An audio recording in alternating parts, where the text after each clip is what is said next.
If our goal is getting these kids ready for adulthood, do we actually realize how much adulthood is going to change and is changing and will be different for these kids? How uncharted it is. This episode was originally released under the podcast titled Teaching and Learning, Theory versus Practice.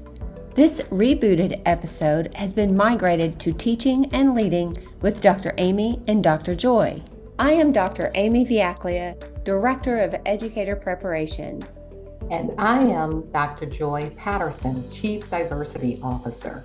Our podcast addresses issues through the lens of diversity, equity, and inclusion, along with solutions for us to grow as educators. So join us on our journey to become better teachers and leaders. So let's get into it. Good morning, Dr. Amy. Hello, Dr. Joy. How are you today? I have just been reading a great book, and I want to share it with you. Okay, we're going to talk about education system today, how we teach? Yes, of course. Well, Amy, this is interesting because our education system is like over 150 years old. I think it's ready for a revamp. And the basic education school modeling has been the same. We take roughly about 20, 30 kids, stuff them in a classroom that's taught by one teacher. And our curriculum has changed somewhat, but the essence has stayed the same. So children are still being taught in the standardized industrial way. So what do you have for me today? Well, I've been thinking about how many different kinds of interactions people in business have. I mean, we have collaborative work documents, meetings virtually and in person. We have people who depend on someone else in order to get a product at the door, whether it's a service or it's a machine or it's a car, whatever the case might be. There are other technologies at place that make these happen. Right. So the industry is driving education. Shouldn't the education be driving the industry, Amy? And I think it's a lot of both. I don't know that industry is happy or satisfied with who they're bringing in. There's something to be said for educating students for jobs that aren't there yet. And how are they able to think critically and to anticipate what isn't there right now? And how do we equip teachers to do that? And so how do we figure out in the bigger scheme of things, what's important? How do we drill it down to specific skills that students need? I think thinking critically is always touted as a great asset to any company, any work. But what does that look like? And how do we prepare our teachers to teach that skill in the classroom? Okay, we got someone here that's going to help us with that today, right? Absolutely. We're going to be talking to Stephanie Krauss, who is a mom with a background in education and social work. Her experiences in teaching and running a school helped her realize that getting young people to graduate does not always mean they are ready for life. And she speaks from that intersection of education, human services, and workforce development. And her work focuses on what young people and their families need to survive and thrive now and in the future. She's the senior advisor to Jobs for the Future and a staff consultant for the Youth Transition Funders Group. Welcome to our show, Stephanie. Well, hi, good morning. I'm glad to be here. Good morning. Great to see you today. I am so excited to have you today. Amy and I, we were just kind of talking about our antiquated education system and our curriculum and how we stuff 20, 30 kids in this industrialized classroom. But before we talk about some of your great work, Stephanie, I do have a personal question for you. And I want to just get to know you better. I was shocked to read that you were a high school dropout. Tell us about your background and how you came to work with youth readiness for real life. Thanks for asking. It is definitely a colorful background for sure. I grew up in a small town in New Jersey, and it was right in central New Jersey, which, if you know anybody from that state, there is a belief that there is North Jersey and South Jersey, but nobody claims the center. And that's where I'm from, this sort of missing middle. Right. And in our family, there are 5 of us, and my older brother had dropped out of high school. And the thing about small towns is folks have strong opinions, and because there's not a lot of places to go, what their opinions are, and people know you and your family. And what my experience taught me was that they also felt like they knew what my future should be.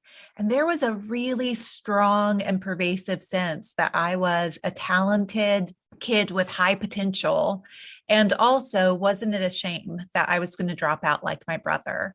And the thing that is so interesting about that to me is that even though I was in honors classes and sports programs and all kinds of things, I can remember distinctly in middle school making the shift and deciding that it just wasn't worth the fight. And why was I trying so hard anyhow if the future was already decided? And so 8th grade was actually the most pivotal year for me, and not necessarily in a positive way, but it was the last full year of school in the K-12 system that I finished, which is kind of hilarious because I've spent most of my professional career talking about high school, running a high school, and weighing in on the things that we need to do to make high school more aligned to how kids learn. But I actually did not really go to high school. And so I was what they call chronically truant. And in a small town where even the police know you and your family, no one really did anything about it. And so a local pizza shop gave me a job. And I was the pizza girl in town. And I helped teach swimming and raise my brothers, and was there to give you pizza. So I did not officially drop out and get my GED until I had decided to go to college. I was just out. I wasn't in school, I was working. And then a part of my story is that I actually had an opportunity to get sober. And I was 15 and was sent to Florida. My dad didn't live with us at the time, but he had health insurance. And so one of the things that I reflect on a lot is that I actually had to leave school in order to really fall in love with it in the way that I love learning now. And it was not through a high school that I ended up in college. It was actually through a rehab that I ended up in college. And it seems like what you imagine, you've created something of what you imagine high school should be for students. It's a little bit more nuanced than that, but a little bit, I think what I've reflected on in terms of my family is that my older brother, who I mentioned, he never went back and got a GED, but he is an extraordinary artist. He's a comedian, he's a podcaster, he's a writer, he's written a book, he's played with famous bands. I mean, you give this guy any form of art and he'll just blow it out of the park. He's an athlete, and he managed somehow to succeed and be okay without any of these academic credentials. And then I was next, and I got the GED. I started at community college, and then a little baby college that no one had really heard of, and then a state school, and then an elite private school, all the way through a couple of graduate degrees. And then my 3 brothers after sort of kept stacking very different situations. The one brother right after me, almost got kicked out of school, and a wrestling coach really saved him. And so he reconnected really through high school sports. But he was extraordinarily smart. He's actually back. He was a teacher for many years, internationally and domestically, left and went to Yale to get a law degree to go into education law and advocacy and civil law. But the wrestling coach was a history teacher. And so Nick became a history teacher and a wrestling coach. And then Mark, who comes after him, graduated from high school, went to college, dropped out of college. And he dropped out because he fell in love with journalism through an internship, but he was a political science major and his scholarship wouldn't transfer. And so it was this crisis of cost and what to do with his life. And then David, the baby, went through high school, did phenomenal, graduated, and got into Harvard. And so I share all of that to say, I think what my own personal story tells me, and then what has been affirmed with all of the students I've worked with over the year, is that whatever the high school experience is, as kind of evidenced by my sibling set, it needs to better reflect and customize around what it is we need and what it is we're interested in and what resources it actually takes for what's ahead. And my family's an example that it really only worked well for 1 in 5, but somehow we all did okay. The journey just looked really different across the 5 of us. You are speaking stories that people can relate to. You are evidence of, and your family is evidence of these different journeys. Tell us about your motivation for putting a book out there. You wrote the book, Making It, What Today's Kids Need for Tomorrow's World. Why? So I think the reason why is that over the years, it was so much more than my story and my siblings' story. I went on to teach and to run a school and to run an education nonprofit and spent the last 8 years working nationally. And I remember I taught 5th grade, and just a couple years ago, I taught 5th grade in Phoenix, Arizona, and I had to go back for a conference. So I had been out of the classroom and in national work for a while. And I met up with 2 of my former students who are now moms, and they brought their kids with them. And there's no way to feel like dated until your babies are bringing their babies. And then funny, quick moment, because I know it's mostly educators in training who are listening to this. I told them when we sat down, I said, you can call me Stephanie now. And they both went, okay, Miss K. So I'm just kind of imprinted. But the point is that one of the students had really struggled in my classroom, and she was doing great. And the other student had been my best student, and she had really struggled. And she had ended up dropping out of school, and the other had ended up finishing. And I was left to kind of wonder, God, what was it? And we spent the whole breakfast kind of exploring that question. And it was easy because not only was I their teacher, but because I had dropped out also. And so what had happened after 5th grade and in their family and all of these other kind of factors that went into life. And 5th grade was just a moment in time for them. And so the book really, Amy, was knowing my story and Maria and Brooklyn, and then the story of students in the school that I ran in St. Louis who had been pushed or pulled out just because life was really, really hard. And they wanted to come back and finish their degree. Well, I left that part of my life and spent the past 8 years in these national conversations with researchers and policymakers and architects of how we do school and how we do summer programs and how we do workforce. And at some point, I realized that the people who were still with Maria and Brooklyn and kids like my brothers and I don't have time or even know that these conversations are happening. I know I didn't. It is so busy to be on the front lines.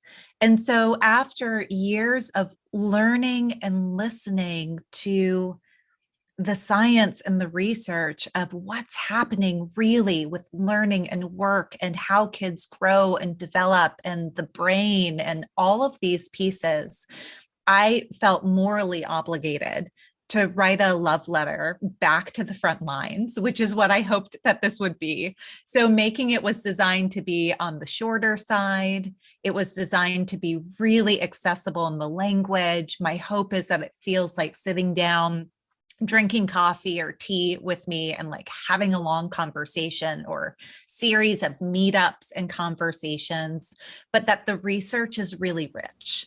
And then as mom, and we talked about this when we first connected, as moms, as grandmoms, I've got an 8 and a 10-year-old, and this stuff really matters to me as a mom too. And my household became a homeschool this year. So the book was also designed not only for educators, coaches, and counselors, but for parents too, and any caretaker of kids. Yeah, and I want to delve into that some more, and also specifically what the book is about. So I want to talk about money, or maybe we don't want to talk about money, because the book is so much more than about currency, right? And I know for me, I don't know about other households, there's two subjects that are difficult to talk about. Death is a hard conversation in my family to talk about. Even though it's inevitable, it's a difficult one, and planning for that. And money is a difficult one. Sure, we love to talk about it in kind of an arbitrary way. Who doesn't like to talk about currency, right? But when you're really talking about it on a personal level, this is sometimes very difficult to talk about. I don't know about you guys, but it's been difficult in my family and many families that I know. And so we'll also talk, I want to get your perspective later on about equity issues and why these conversations are so difficult. But so I read the book, and I wish I had it when I was homeschooling my children. Many moons ago, I wish I had it then.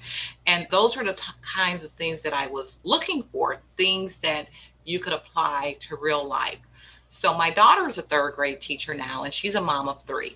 So I passed the book on to my daughter. Amy still has her book. I have to get another copy. So when you wrote this, and you're writing it from a perspective of a mom and an educator, who was this book intended for?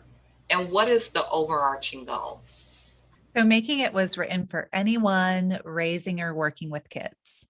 And the primary piece that sort of tipped me over and said, okay, now it's time to start writing, was that I spend a lot of time doing work that deals with the future of work. So how the world of work is changing, how the economy is changing, how communities themselves are changing. And in schools of education, we don't learn any of that. And in school professional development, we don't learn any of that.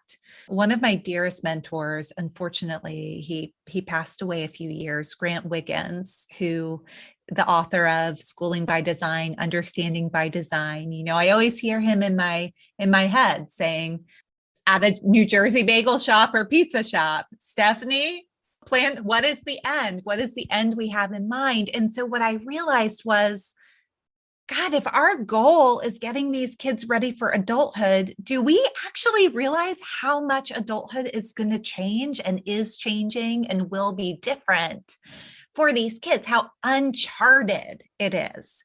And how can I get that information? Of one of the things that you both probably picked up on in the book is I talk about, we have this kind of outdated contract in our brains of how the world works. And it is inequitable. It was designed to take farm kids and turn them into factory workers, but it has held for a really long time. And it is, you go to school, you graduate, you go to college, you graduate, you get a job, you get a better job, you get some promotions, you retire with some money in the bank, and you make things better for your kids. And that's how we move forward. Parents, coaches, counselors, teachers are still with the very best intentions talking about, well, what college are you going to go to? Or let's finish the 4 years, or 4-year school is better than others. And there were a million new pieces of information, including one thing I talk about in the book on the chapter about credentials is we've got hundreds of thousands of new post-secondary credentials available every year. Some are great, some are god awful and just crooks. And then there's a lot in between, but only half of them are actually being awarded by colleges and universities at this point.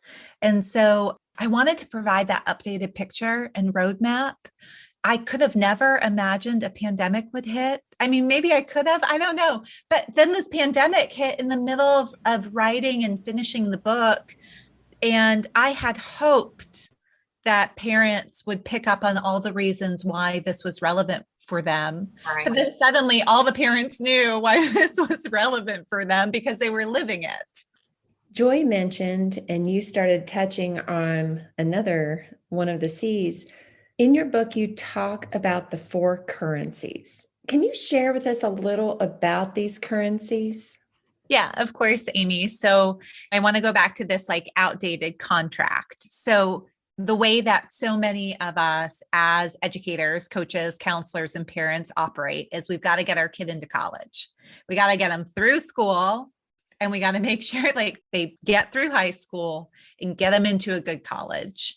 And then it'll be okay. They'll be on that escalator moving up. And so again, not only is that pretty flawed, particularly if we're taking a posture of committing to things like racial equity or becoming anti-racist, and that's a different conversation. I mean, it's the same conversation, but there's more deeper treatment that we would need to give to it. But the question is, okay, so then how does the world after high school operate? If it's not that escalator, or if it's not actually the ladder, the economic ladder that we think about with American opportunity, how does it function? And so what I sort of put out there in the book is actually after high school, kids enter this very chaotic and confusing opportunity marketplace. And think about this like a big farmer's market, and you've got all kinds of vendors, and they're marketing jobs and they're marketing post-secondary education opportunities, whether it's a college and a 4-year degree or a certificate or a training program. And all of those opportunities cost. There's a price to them. And one of the things that I talk about is, particularly for those of us who've worked in low income communities or grown up in low income communities, what we often hear is, well, if we can just get them to graduation, just get them the skills that they need, they'll be okay. And that's not true. And it just perpetuates inequity because there is a role for social capital. Not only what do you know and how can you show it, but who do you know? And how does that help you get the in, that gets the interview, that gets whatever else? And then straight up cash. Life after high school is very expensive, very expensive. And if our job as educators and parents is to prepare our kids for life in adulthood and after high school, we have to name that. So the 4 currencies that you need for this crazy, chaotic opportunity marketplace are competencies. So there are things that matter that you need to be able to know and do. Credentials, they still count. People want you to prove what you know and can do, even if the two don't match. Even if I can give you this credential and it doesn't actually mean I know all the things connected to the careers that it reflects, but it still matters. People are still asking for it. Connections, who you know, the relationships that you have, and then cash. I want to speak to the who you know. An 18-year-old, myself, 19, 20-year-old, I wanted to say, I can do this on my own. I can just use my credential to get this job. That is not true. Just getting the interview is important. Making connections, going to those professional developments, those networking opportunities, being introduced to someone who can then recognize your name and your face. That's not cheating. I thought it was whenever I was young and whenever I was first out of college. I thought, well, that's cheating if I use who I know to get that interview. And the older I get and the more and very different opportunities I've had, that's okay. Getting the interview is one step. Keeping the job, that's when you show your skills. That's when those credentials are very important, like you said. But what do you say to those 18, 19, those young college graduates or the people out of high school who want to do it themselves? How can we stress the importance of those relationships? So I think there are a couple different answers to that. One is I want to go back to this point around racial equity, because when we think about having wealth and resources in the US to get ahead and to get by, we often just think of money in the bank. But some of that social connections that really results in economic resources and wealth, social wealth, is inherited. And that is always going to stray toward white and wealthy folks. And the reason why is that we know from the evidence and from the history that they are the ones who are most likely to have already benefited from economic advantage and opportunity. And so the way that social capital works is, Mom, do we know anybody who went to such and such school? Or I want to be a X. I want to be a lawyer. Like, who do we know? Who could take me in? Who could sponsor me and say, oh, I've known her since she was 5. And so there is this social bank account that young people have. And for young people of color, for young people who are poor, for young people who are otherwise at the margins, the bank account, because of our nation's history, is going to be less. Right? They don't have that kind of capital, right? No. And if they do, it's an extraordinary sort of isolated outlier experience. So one piece is on the part of us as educators, and then the other part is the advice to young people. So I think for those young people who have powerful friendships and family members and what I call lifelines, but are kind of don't have that arsenal of high economic payoff relationships, we can design for that.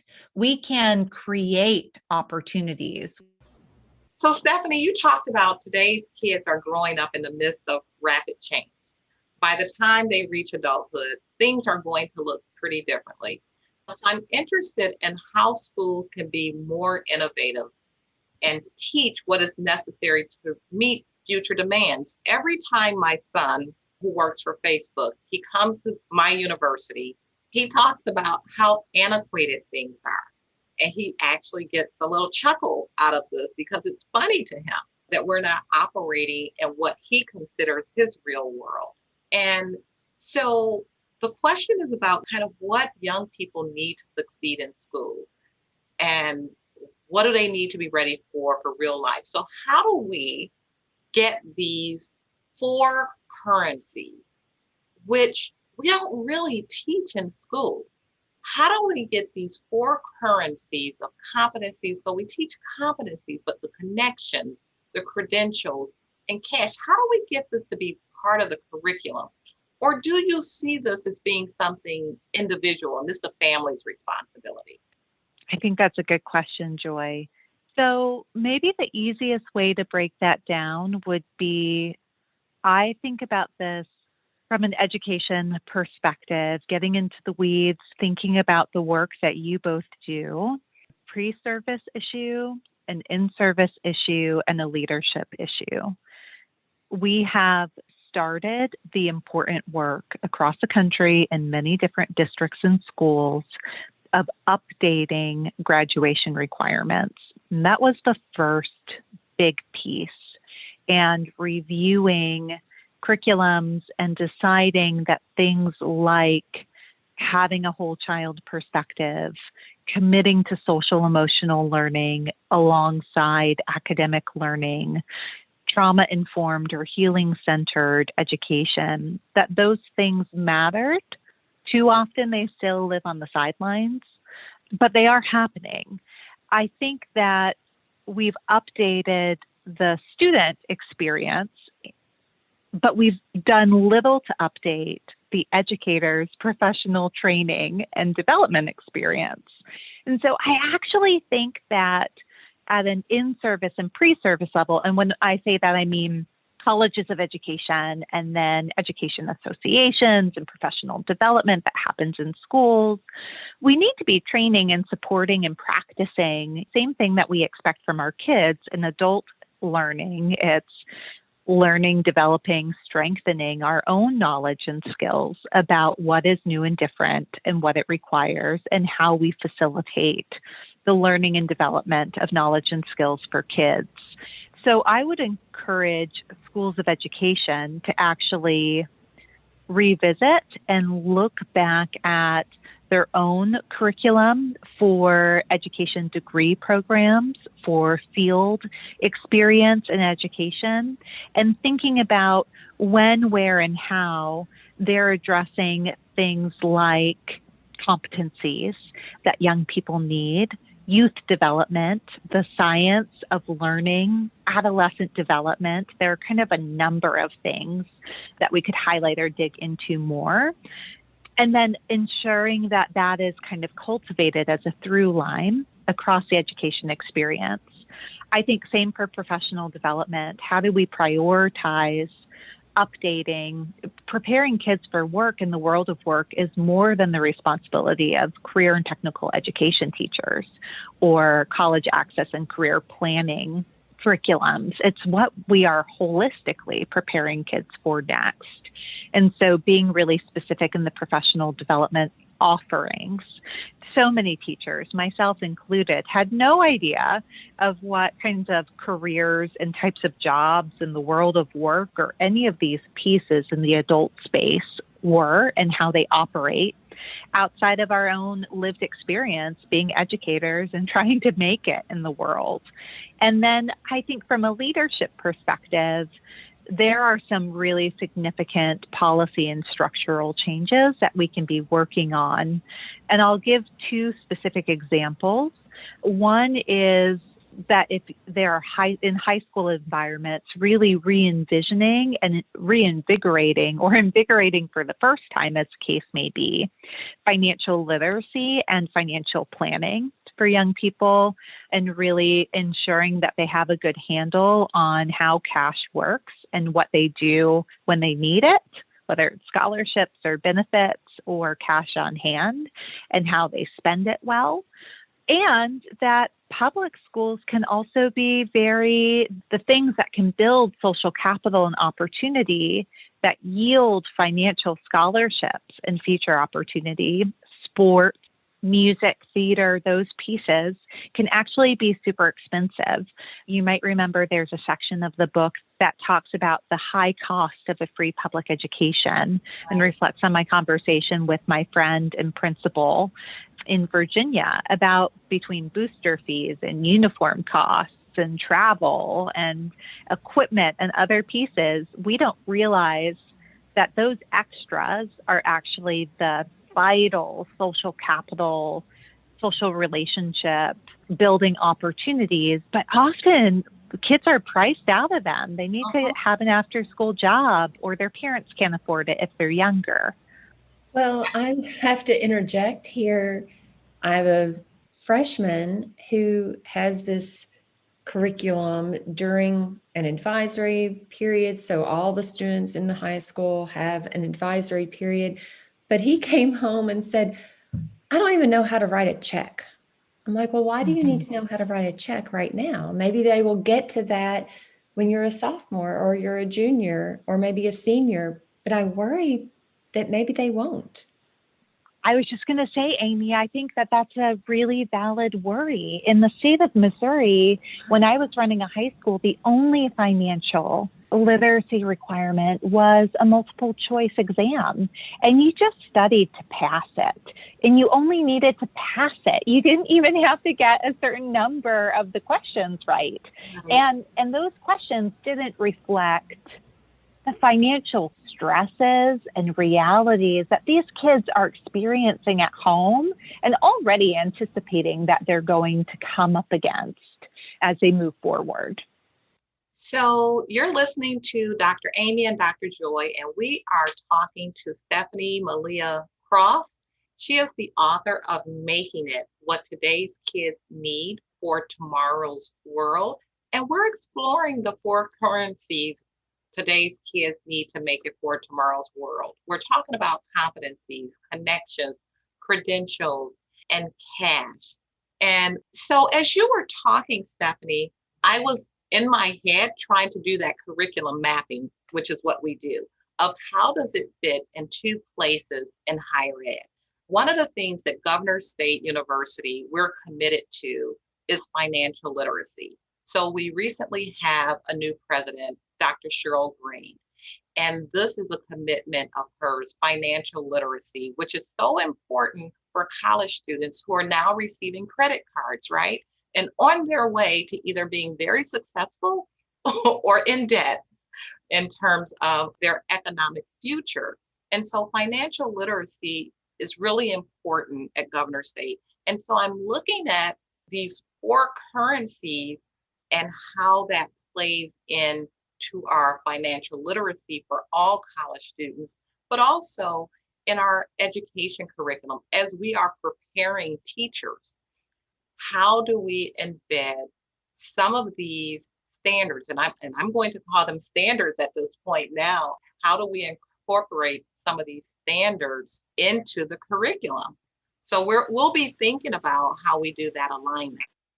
Joy, in addition to that, we started talking to you, Stephanie, about building social capital as an equity issue for our children. And again, with re-envisioning curriculum, we're talking about financial literacy. We don't want our students to be in debt, but how might we also re-envision curriculum so that it includes building this currency, building social capital? What can we tell our educators? What do they do? Well, I think one part is being nimble. So if you're listening, you heard a tech snag here, and I'm going to tie it to what we're talking to. Amy and Joy have been extremely nimble as we have been losing signal, and I've been going in between phone and Zoom and different Wi-Fi cards and Wi-Fi service. And I think that kind of pivoting, we've moved. So let me make this connection here for a second. The shift we had to make to operate, did it. And we have not done it perfectly.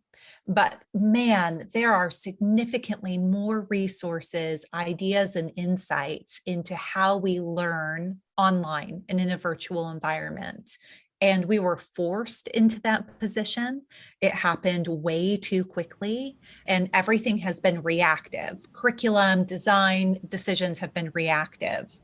The role of social relationships, social health, social wealth could be the most important thing that kids need in the future, given how work and the world operate.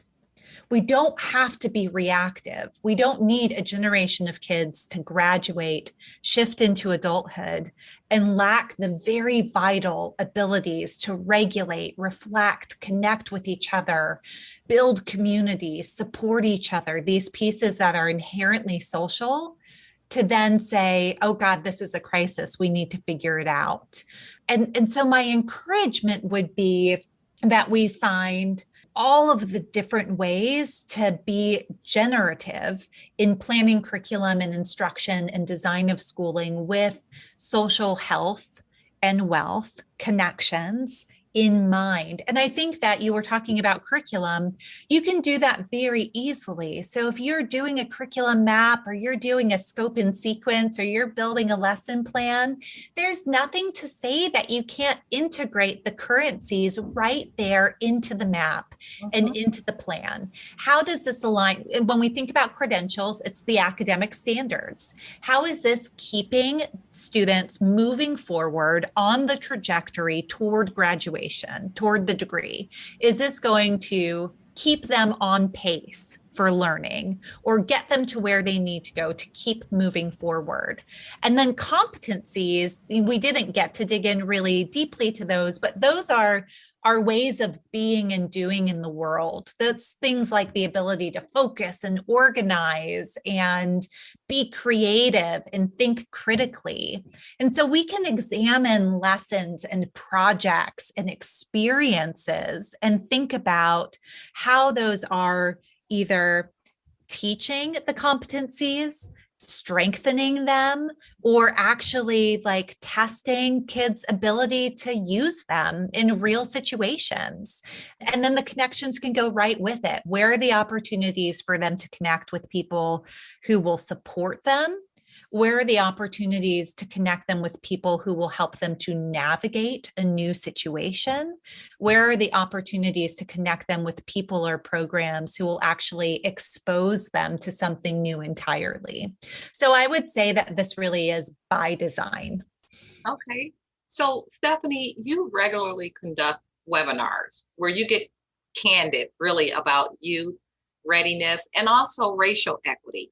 So, talk to us about who that audience is, but also how do we turn those webinars into real change? Do you work with schools to modify and expand their curriculum?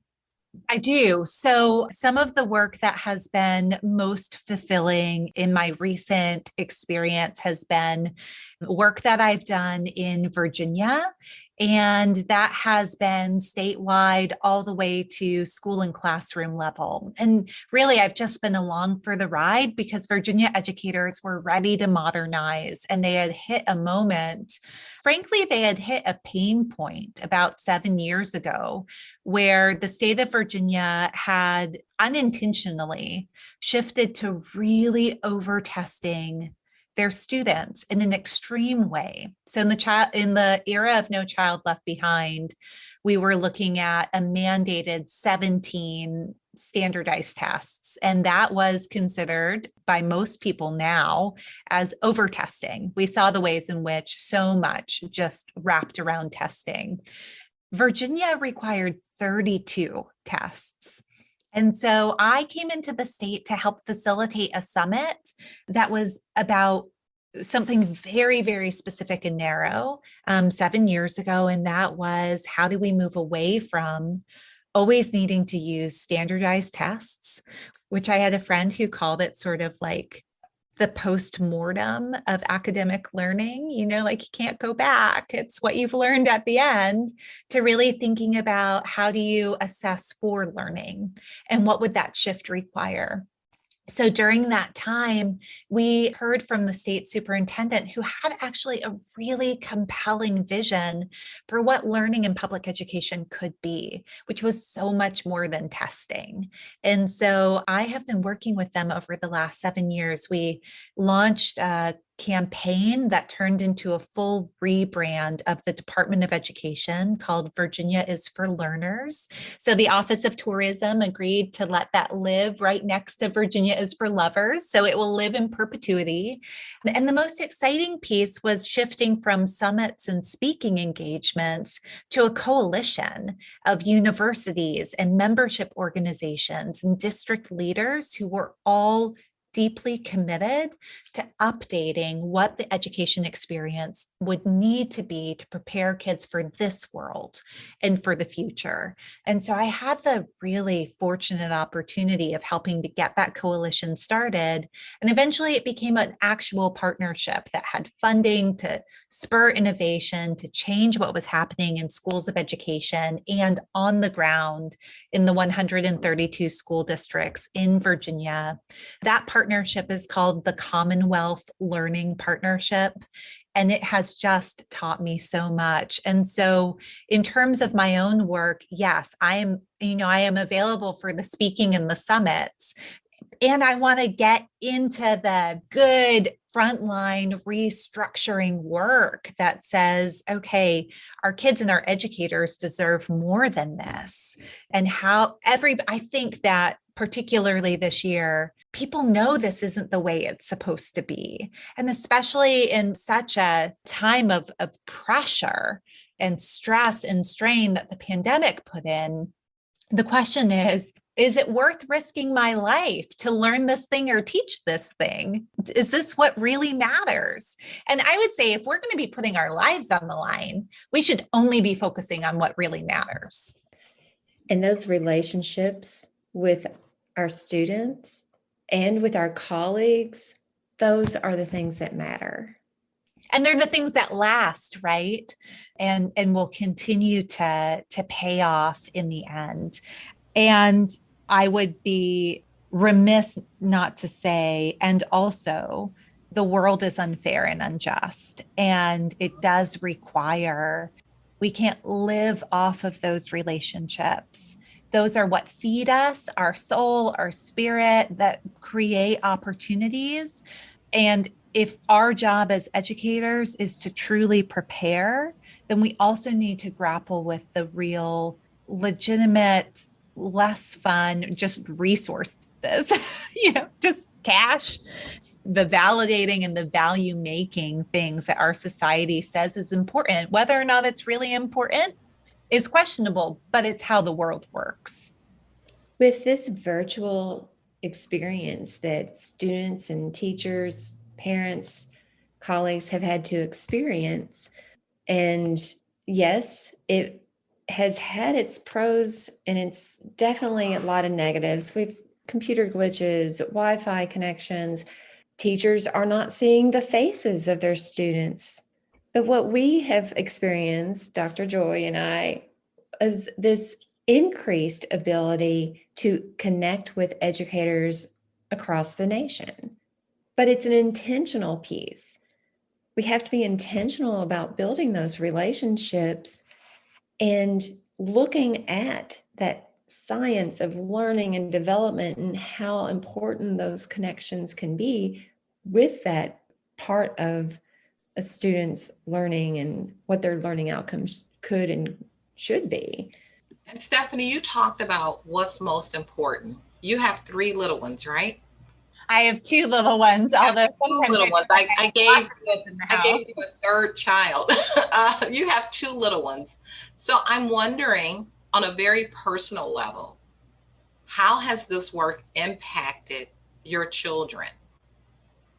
So I have 2 biological children, Justice and Harrison. They are 10 and 8, and they are Hawaiian and Jewish and white.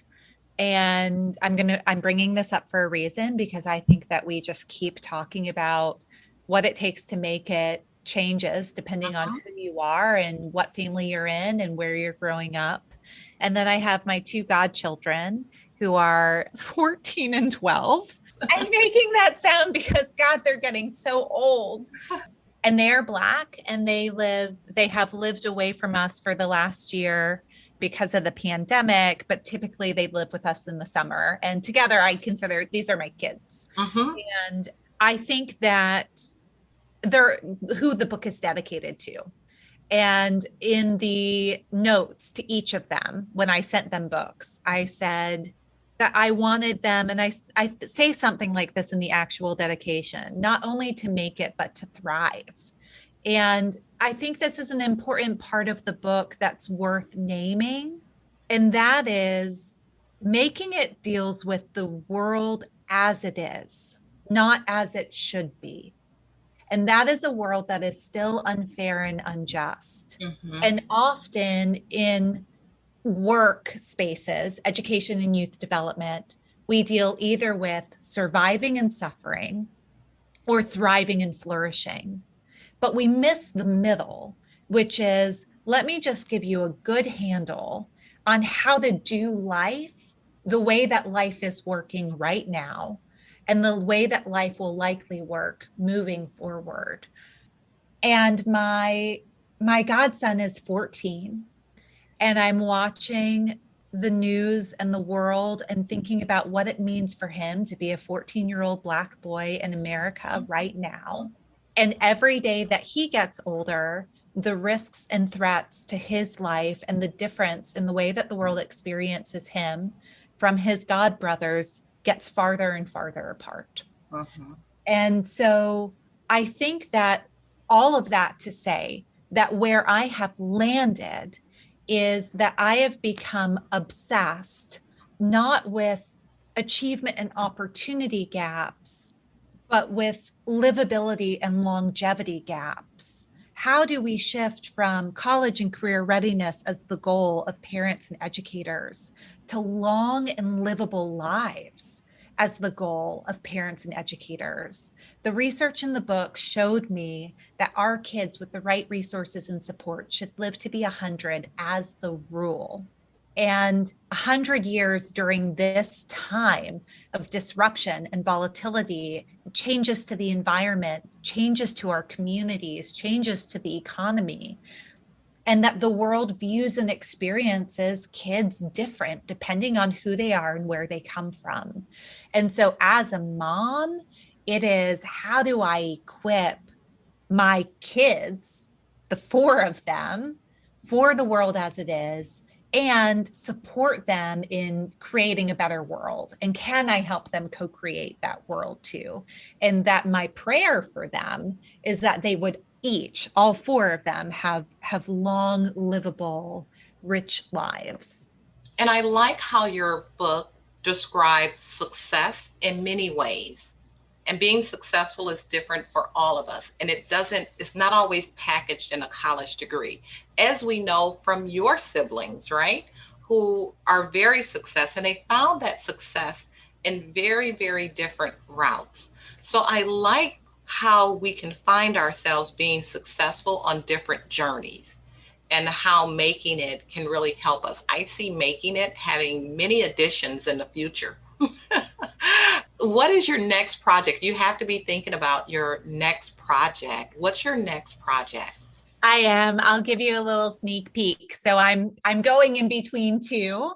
The one that's winning in this particular moment is directed toward parents, and really just specifically for parents on how do you raise kids for such an uncharted future, and what are the parenting practices and principles? What do we need to know about helping them to navigate, with a specific focus on adolescence? I think we've learned recently that adolescents' brains and bodies are developing as quickly and as much as little ones. Those are the two big periods of growth and development.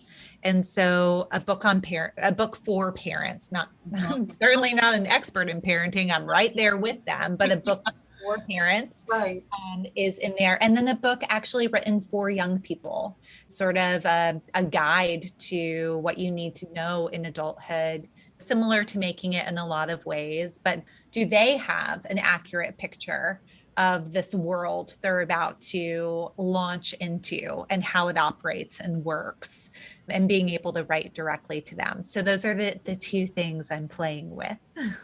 Very, very important. I can see that book specifically for middle schoolers. I love it. Yes. Well, I can't wait to read both of them because it sounds like they both have such great potential and definitely a willing and ready audience. Well, thanks. I hope so. I hope that the people who decide which books will live and which books will never see the light of day, that they agree with you, Amy. It's been a pleasure talking to you today. We are so excited for our listeners to hear you, to get the book, to get as excited as we are about this journey that we're on. It's been great to sit down with you both, and I look forward to many other conversations to come. Absolutely. Thank you for listening to Teaching and Leading with Dr. Amy and Dr. Joy. Visit our website at govst.edu/teaching and leading podcast to see the show notes from this episode. We appreciate Governor State University's work behind the scenes to make publishing possible. Stay tuned for more episodes with Dr. Amy and Dr. Joy.